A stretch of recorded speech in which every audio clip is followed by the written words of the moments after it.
Today in the Magick Kitchen, we're talking about what it's like to have a day in the life as a kitchen witch. I'm Leandra Witchwood. And I'm Elyse Welles. And welcome to the Magick Kitchen Podcast, where we talk about magic, kitchen witchcraft, herbs, and everything in between.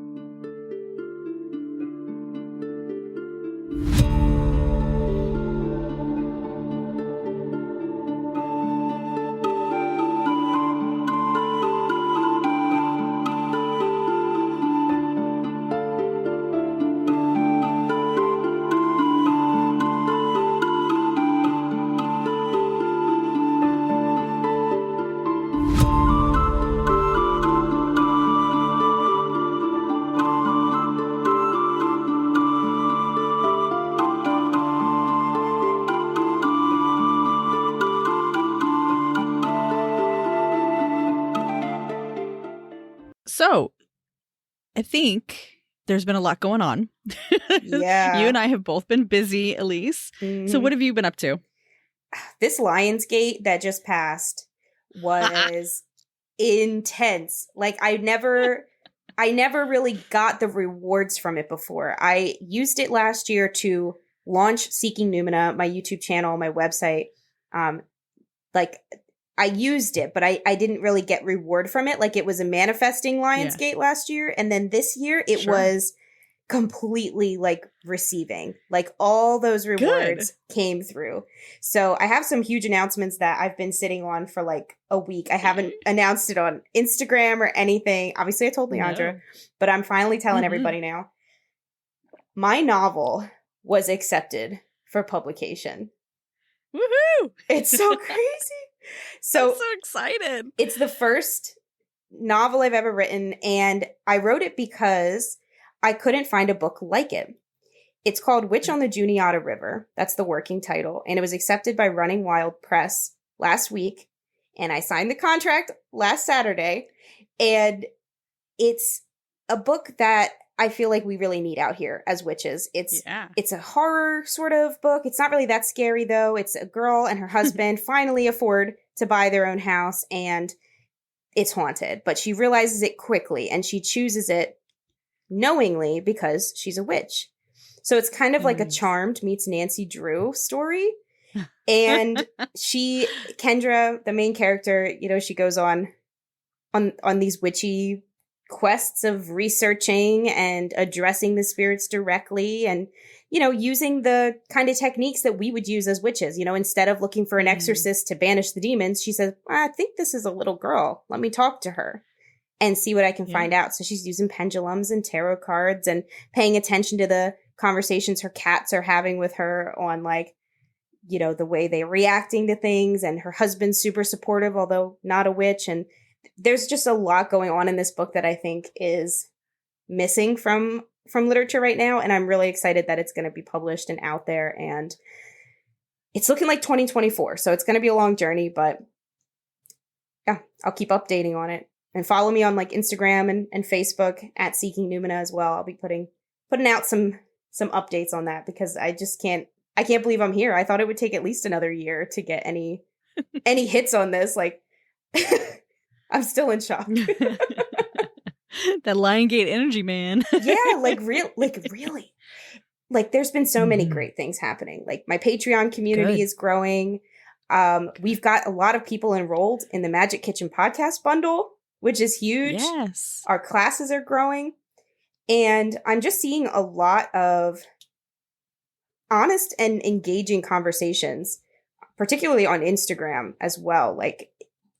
The community is ready for community right now. And it feels really good to be a part of that. Excellent. Same here. So that's basically where my attention has been also, is building community. So the Rebel Mystic community is growing. We have new members all the time, and I will be opening up the membership soon so that new members can come in.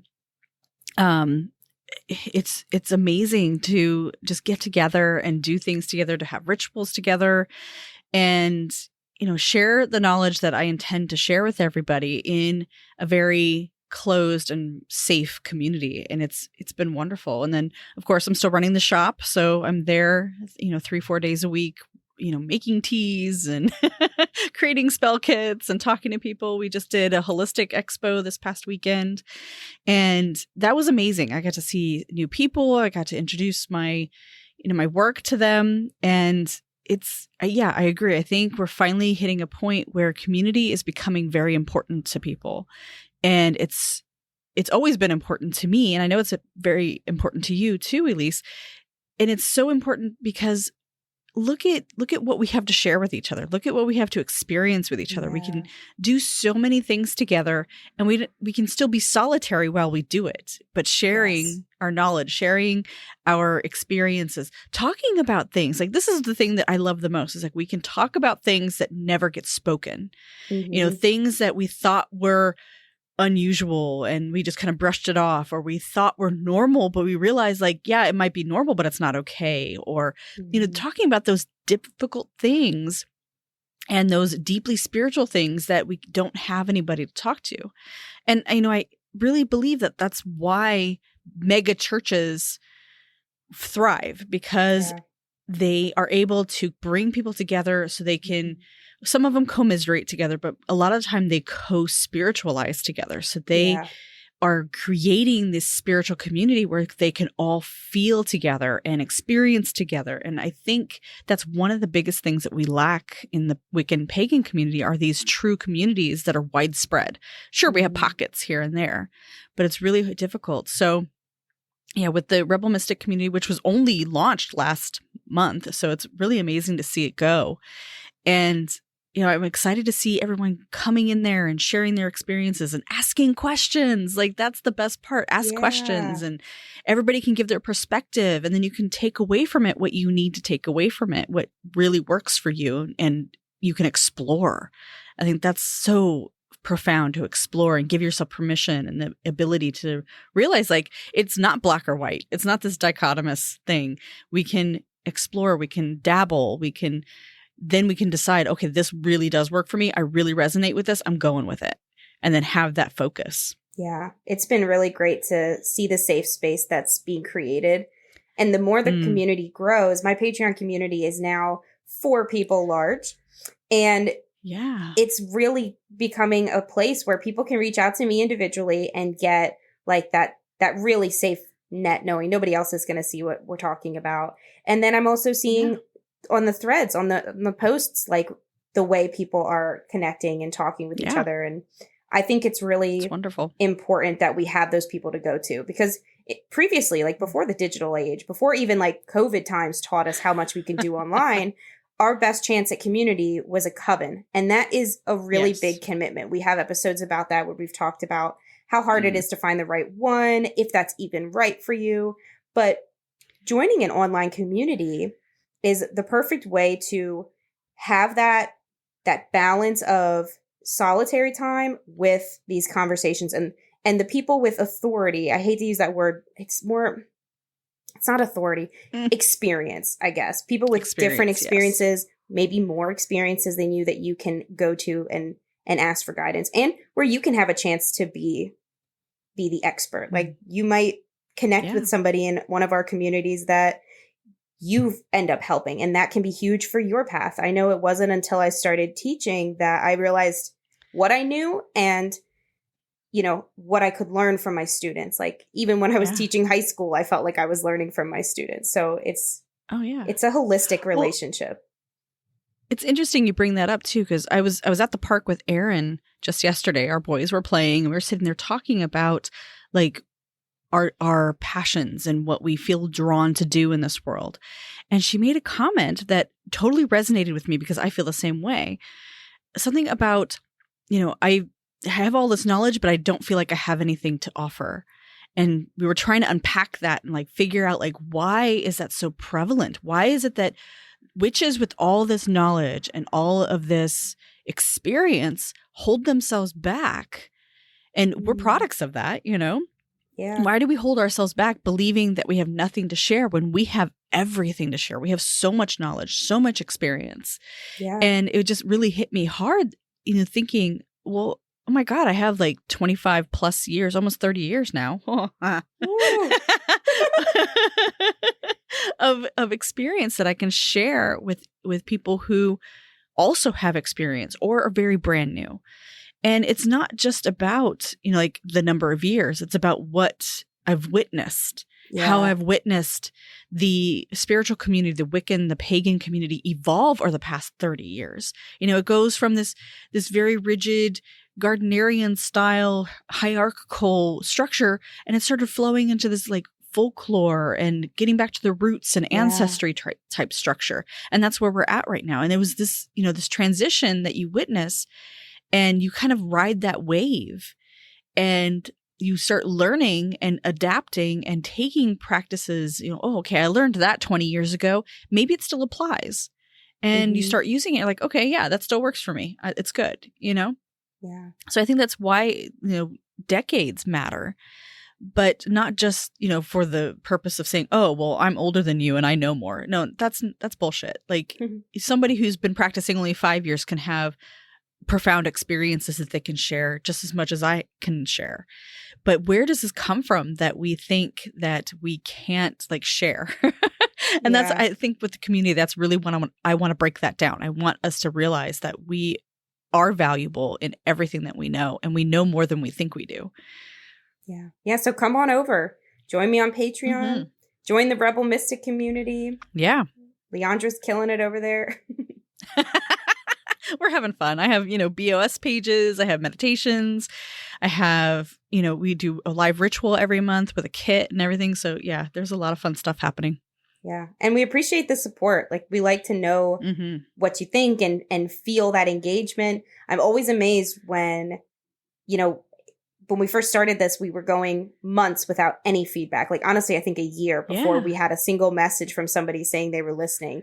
But we saw the numbers. We saw people listening. So it really fuels what we do when we hear from you and we see that support, and you show up for us where you can, because we don't want to do this for ourselves. We want to do this for the community. Right. So however you can participate, we want to see you. We want to know you. Yeah. Reach out. Definitely.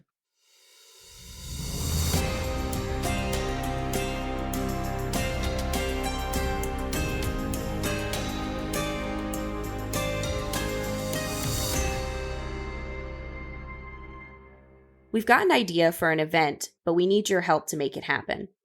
Leandra and I would love to do a Q&A episode that would be recorded live with you present to ask us your questions. If you'd be interested in participating in this, please email us at magickitchenpodcast@gmail.com and let us know. So we often talk about labels and your witchy identity and how you don't have to subscribe to just one, but both of us identify, among other things, as kitchen witches. So today we just wanted to talk a little bit about what our lives are like as kitchen witches and give you some suggestions that you can take with you in your own kitchen witchery. So let's start in the morning. Like, what does that look like for you, Elyse, when you get up in the morning and maybe you're starting coffee or breakfast or tea? What does that look like for you? So I subscribe to Ayurveda. It's a Indian practice. It dates back about 5,000 years. And in Ayurveda, they believe that your morning routine starts your entire day on the right foot. And also within Ayurveda, they focus a lot on digestion. So what I do in my morning routine is to start my day on the right foot and to make sure that my digestion is going to go well, because they believe that that affects your mental health, your physical health, everything. So I, start the normal way with hygiene practices, but I also drink an Ayurvedic tea called CCF tea, and that stands for cumin, coriander, and fennel. So I mix those herbs. They're unground, but I think you could probably use ground ones too, and I just put them in my tea ball, and that's how I start my day. And then I also have like some lemon water in the morning, and then I have my coffee because I can't really cut out coffee. Ayurveda says don't have coffee, drink water instead, but I just do both. I just do both. And then I have a bit of an extensive, yeah, I need my coffee. So my morning routine post-digestive aids is meditation. I sit with my altar. Some days that's like a minute. Other days it's 20 to 30.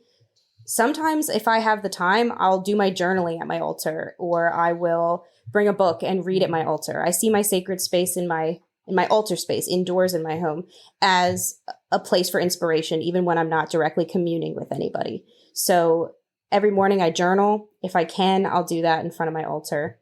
And we've talked a lot about daily rituals in other episodes and how minimal or large they can be, and depending on your needs on any given day. But I always start at my altar once I'm hygienically clean and, awake enough. That's where I go. And then I'm a writer, so I do my writing in the morning. I do a lot of my revision in the morning because I like to write late at night. So when I write something new, it's at night, and then in the morning I come back to it with fresh eyeballs. So that's what I do. And then I attend to, business stuff, newsletters, subscribers, that kind of thing. And what's interesting about my house now, I live in Greece. I live in an apartment, and I'm kind of in like the basement. I have windows and stuff, but my house is mostly underground, which is great because I identify as a hobbit as well. And when I'm going about all my routines, my kitchen is my living room. So with the exception of my altar, which is back in my bedroom, I'm really in my kitchen all day. And I love that. I've always been somebody who feels more alive and awake in the kitchen. I think that's where people like to gather. Even when I would have gatherings and put the food in the living room, people just end up following you to the kitchen, and that's where you stand and talk sometimes. So I like that my living room and kitchen are kind of open layout like that. And yeah, I mean, I ritualize my life. I'm a firm believer that when we ritualize our lives and our full days, everything's a ritual. It's more magical. It's a way to romanticize the mundane. And, I stir my lemon water clockwise and, think about manifesting what I want. And yeah. Sounds good. So to start my day, I typically, I'm an early bird, so I typically wake up before everybody else in the house, which can range from 4:30 in the morning to 6 a.m., depending on the moon phase usually, and, whatever else is going on. Some days I can sleep in, but that's not what normally people think of as sleeping in. So like sleeping in for me is like 7 o'clock. Woo, I slept in. Oh my Lord, no. That is so not me. I'm up till 1. Yeah, see, I'm out. Like 10 o'clock, I'm dead to the world. So usually because it's so quiet in the house, and I like to start my day off with everything that I would forget in the afternoon. So I come into my moon room and, get comfortable, put on some of my meditations. Now I practice transcendental meditation. So it can typically go from a half hour to 2 hours long, the meditation. So I, get into my position and I do my breathing and I get into that transcendental state and I meditate for up to 2 hours. And then after that, I get dressed and I usually go for a walk or I'll go to the gym. And then I come home and I start doing other self-care. So shower, breakfast, coffee, definitely coffee. And then I start, when I'm doing breakfast, I start to think about how I want my day to go. So stirring my coffee in a certain way. If I'm trying to get rid of something, I will start counterclockwise. If I'm trying to attract things for the day, it's really like I springboard it from my meditation, because in my meditation, I'm very focused on this particular goal, a particular outcome. So my entire day is focused on bringing that outcome as close to fruition as possible for that day. So when I make breakfast, I really love, I know some of you are going to go, ew, but I love breakfast salads. Nobody else in my house likes them. I'm the only one that eats them. I like the soft boiled egg and the greens. And that's one of my favorite breakfasts besides, like eggs and toast and bacon and that sort of thing. But it's one of those things that I do for myself because I want to start my day off on the right foot. I want to feel like I'm nourishing myself and treating myself with respect. And to me, that's important. And then Kitchen Witch practice, because when we respect ourselves, then we start respecting everything else around us.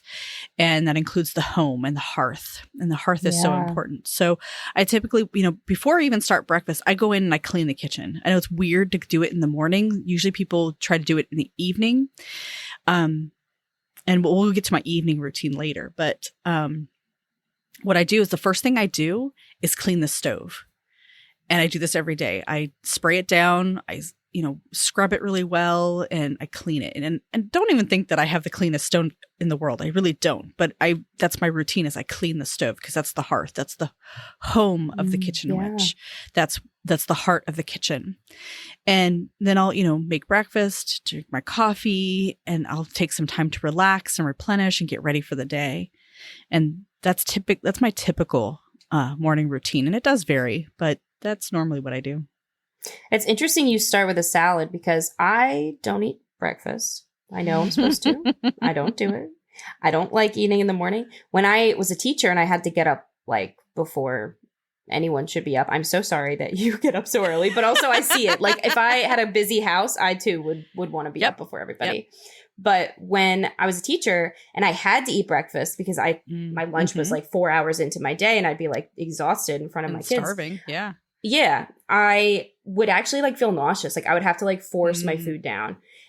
So now that I don't have that schedule, I just eat lunch at like 12. So, and I get up at like 9. So my lunch is my breakfast, I guess. Yeah. But I also have a salad. That's the first thing I want my body to have, is cucumbers specifically. They're like, they're so my lifeblood. I love cucumbers. They're so good. I had 4 cucumbers today in my salad, and my husband was like, "What's this big bowl for?" I was like, "My breakfast / lunch." And he's like he knows me, like he just nodded and walked away. I like that. Yeah, it makes sense to me. And I don't know, I put cucumbers in everything. Salads, I eat them just with hummus. I, put them in water and yes, they're so versatile. And they're so cheap, so I don't feel bad. Like I love raspberries too, but that is a special occasion. It's special. I love it. Good. Cool. I feel like that's a big part of being a kitchen witch, is noticing what goes in our body and intentionally putting what's necessary only in our bodies. Yeah. And I've noticed, like, I don't really like pastries for breakfast. I just can't get into them. They mess my system up, and my digestion doesn't like it. Talking about digestion in the morning, like paying attention to what the body needs. And that's a journey that I'm creating for myself, because I was raised in the type of household where you were given a plate of food, you were expected to eat all the food. Doesn't matter if you were hungry, didn't matter if you didn't like it. You were expected to clean your plate. So I'm trying to break that message for myself and for my kids. Say, like, if you don't want to eat, don't eat. If you don't want to eat breakfast, don't eat breakfast. That's your thing. And intermittent fasting has been proven to be a very beneficial thing for our health. And I don't see the point in forcing yourself to eat when you're not hungry. And typically breakfast is one of my biggest meals. And then like sometimes I'll eat lunch, and then dinner is the one we eat. But even last night I didn't have dinner because I didn't want it. I didn't want dinner, whatever, Yeah. Yeah. And I think that when we say emotionally and mentally, we'll say, listen to your body. What's it saying? What's this feeling? Name it, know it. If we're not doing that for our physical self, how can we do that for our mental self? I think it all spills over and connects. And spiritual. Like if we're constantly taking the cues from outside sources telling us what to do, then we don't know individually what our bodies need, or what our spirit needs, or what our emotions need. Yeah. Mm-mm-mm.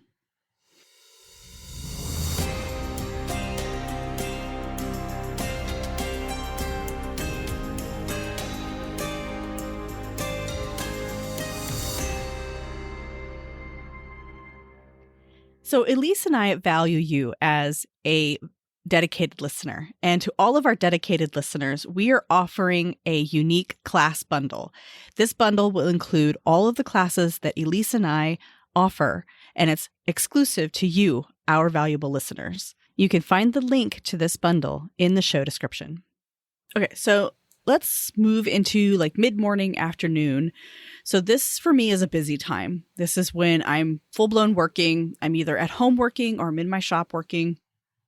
And this is where things get a little hairy for me because I don't always have time to like stop and eat, which is horrible. You should always have that carved out time to nourish yourself with food. And so this is, if I don't prepare for myself, and this is where I try to prepare myself for lunches, either through food prep or through making sure that I go to the store and I have healthy options or bring, pack healthy options for myself. And I do focus on like fruits and vegetables and lean proteins because I notice in myself, again, going back to that being very intuitive with your body and your food, is I notice that if I am not taking care of myself, then I have no energy. I'm cranky. My, hormones are imbalanced, which means my cycle is imbalanced and, all that fun stuff. So typically when I'm working, I force myself to get up.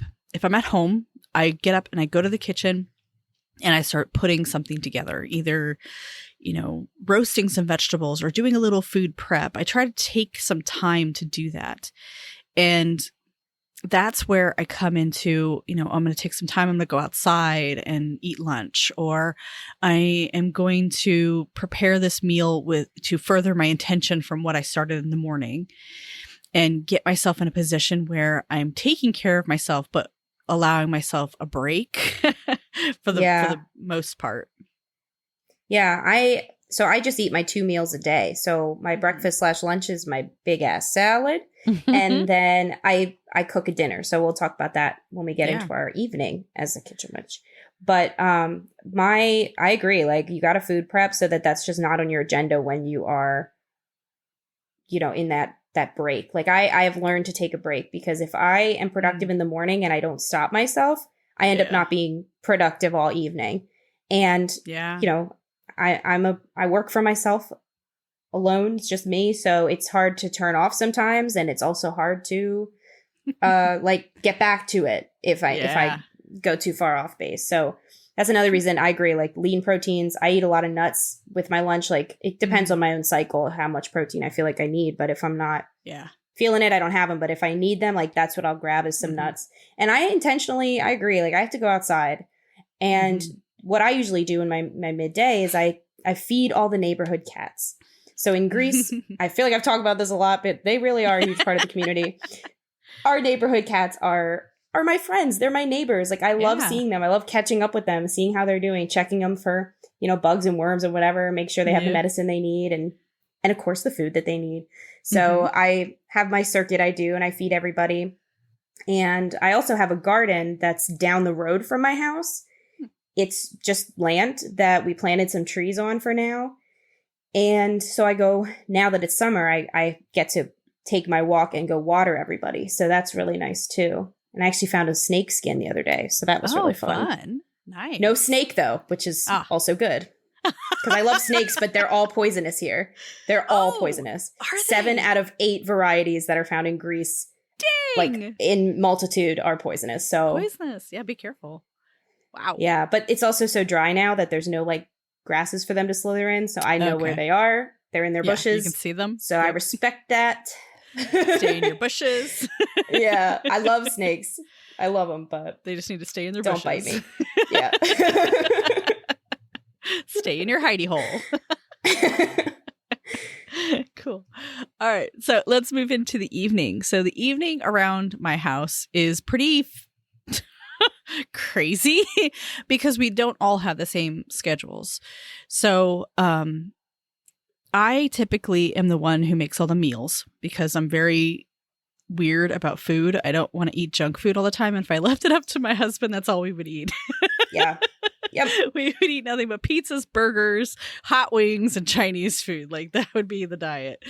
So I joke with him that he eats like a toddler. Like, it's chicken nuggets and pasta and burgers, So that's how my husband is with gyro here. Like I say the American word gyro. So if people know what I'm talking about, but yeah, it's so cheap. So like he usually gets me with that. It's like €3 a person for a euro. So it's like for $7, like you're You could feasting. eat. Like they're huge. Yeah.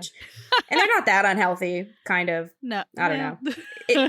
It's not as bad as like McDonald's. That's for yeah, sure, but, yeah. It could be a Big Mac, you know. yeah, but yeah, I'm with you. I do all the cooking. Yeah. So I will typically start cooking around 5 o'clock because I don't know when everybody's going to get home. So I cook and I just kind of sits there until everybody eats.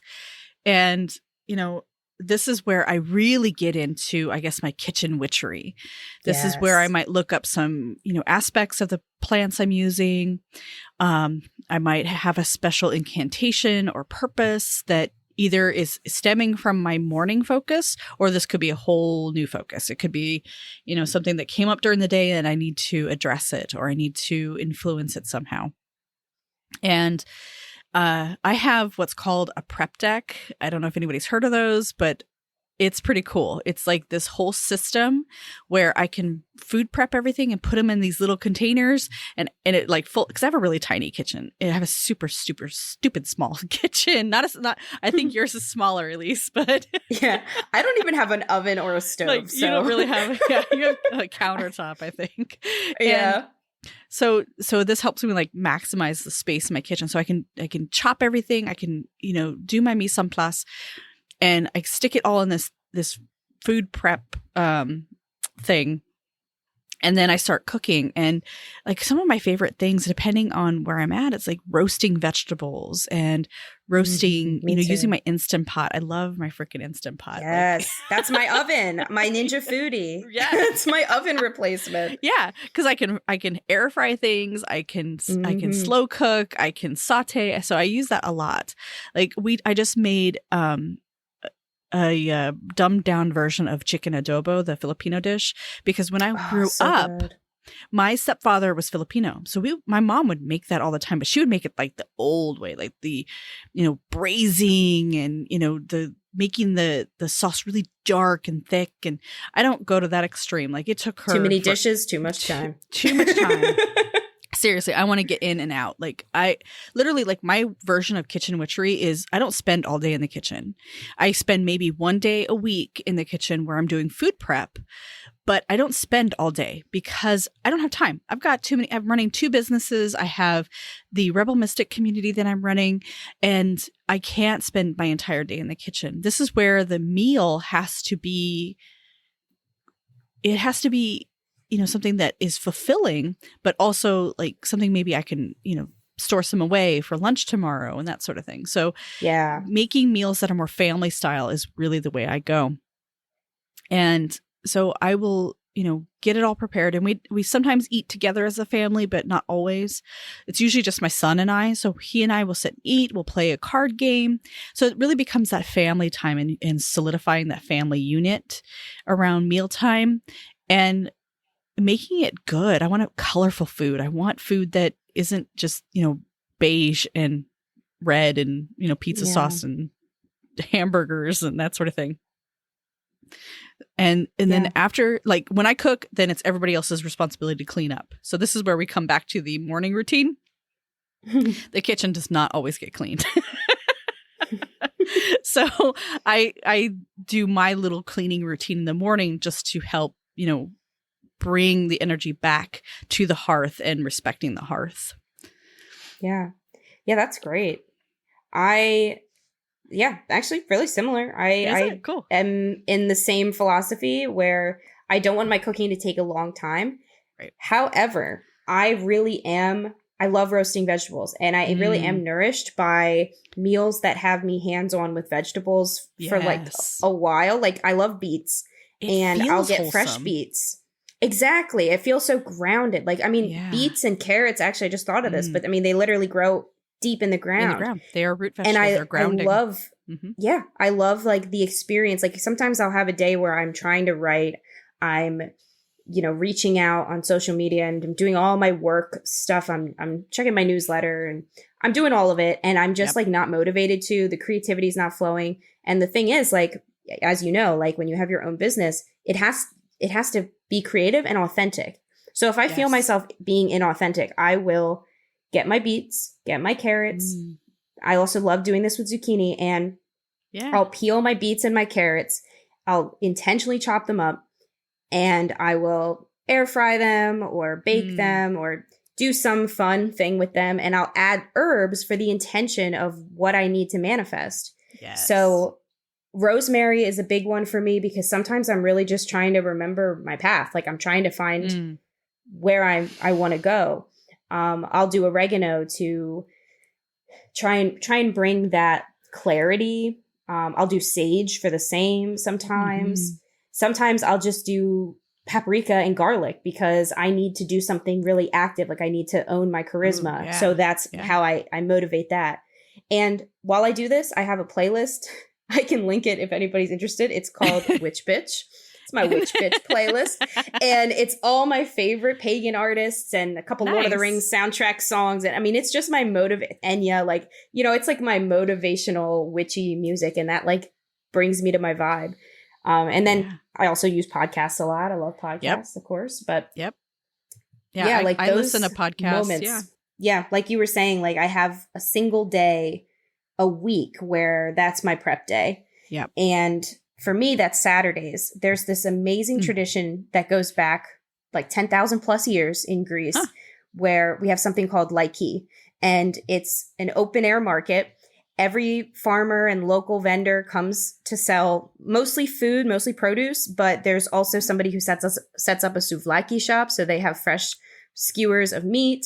There's somebody who brings their eggs. There's one guy who, and this is so cool, I get some great finds, but he buys up bulk extra clothing from like these huge warehouses. So I've gotten clothes from stores that have been out of business for like 12, 15 years. Like I got stuff from Limited 2, Fashion Bug, like, and it's on this huge table and like everybody's hunting together. And it's so fun because you'll be with like a yaya, an old lady, and she's like, oh, this is your size, and throw it to you. And like, cool. it's so much fun. It's like this great activity. And I get all my produce and I come home and I soak everything in white vinegar. You know, brush my beets. Like I prep everything that day. Like whatever I'm going to be cooking for that week, I prep it to the way it needs to be prepped. I put my herbs in fresh glasses of water and put them in the fridge. And that's a great day for me. Like I usually have a podcast that I'm excited to listen to that day. I then end up cooking a nice big meal that night. It's just such a fun day. I love my Saturday routine. That sounds awesome. Yeah. I love those little routines or side routines that we do as kitchen witches, you know, from the food prep to the, you know, washing the vegetables and putting everything away. And, it feels grounding. It feels wholesome. Yes. It feels like so tactile. Yeah. And nourishing. I feel like it just nourishes, you know, when you can sit there and just focus and listen to your podcasts and listen to your playlist and just get into this zone of just nourishing yourself and it's, you know, truly walking your path. And it's so important. It's such healthy solitude. Like we talked about that last episode about isolation versus solitude. Yes. Now, if I had a neighbor like Dick Van Dyke Show style, like Millie and Laura coming together to cook their food. If anyone gets that reference, please email magickitchenpodcast@gmail.com or follow me on Instagram because I'd love to be your friend. Yes. But like, I would love that, but I don't have that. So I enjoy my solitude with my podcasts. Yeah. And it's like you're not really alone because you're listening to somebody, you know, give you information or share something with you that you wouldn't have gotten otherwise. And it's nice. Yeah. I think like the fresh herbs is one of the things that I love a lot. You know, we have, I have a tea garden outside the window behind me here, which is just outside my patio.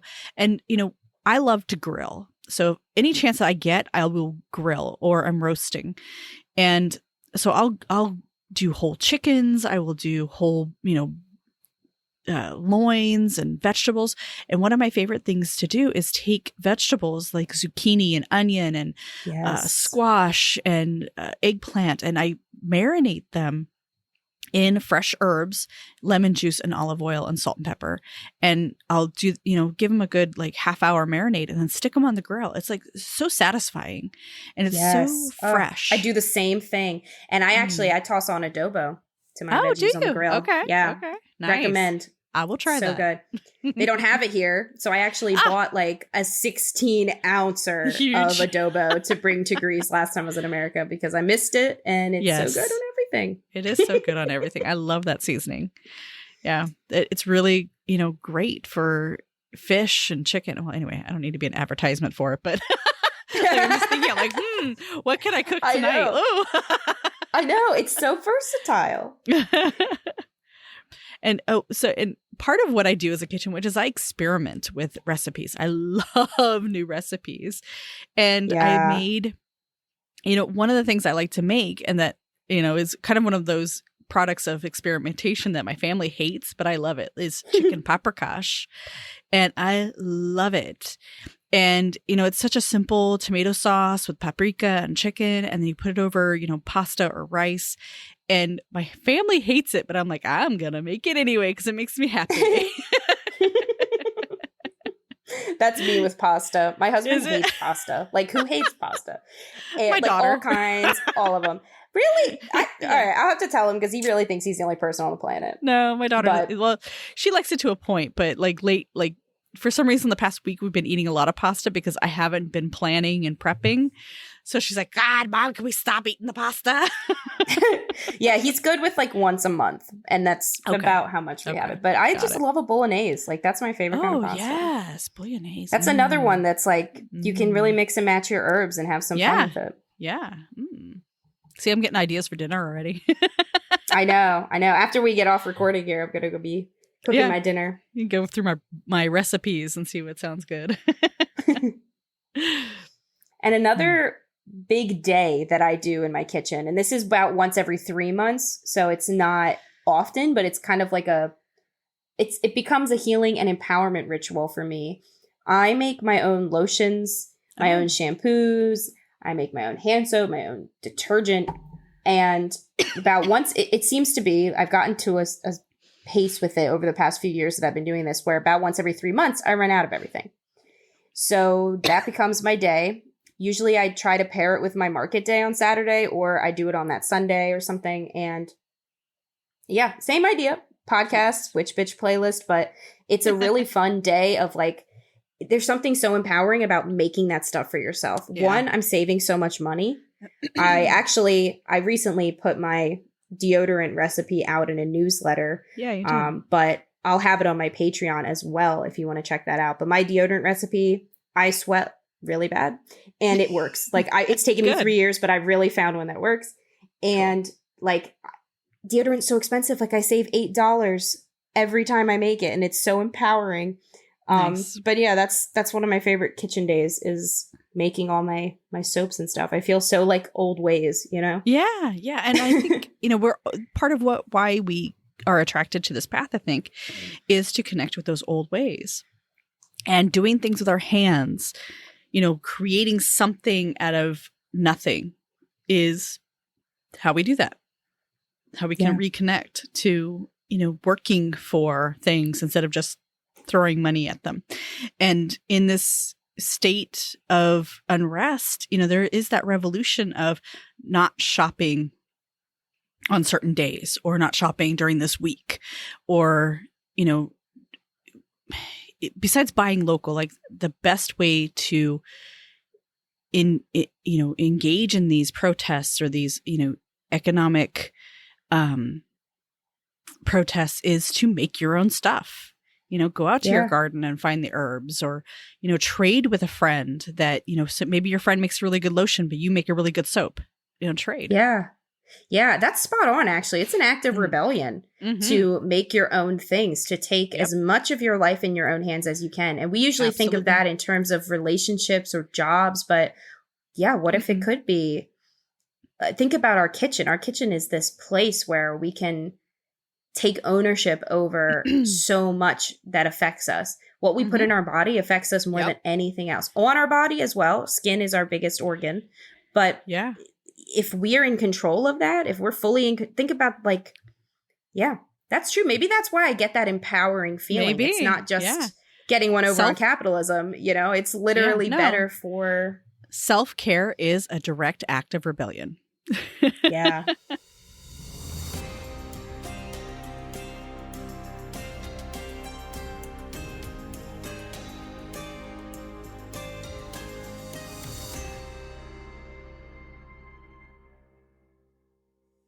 We are rebels. Together, enter the chamber of the heart where your spirit yearns to be reborn. Ignite that spark, fan that glowing flame, and warm yourself to your core with meaningful conversations, thundering heartbeats, countless dreams, inspiring stories, ecstatic devotion, healing ceremonies, and excursions into the wilds of the soul.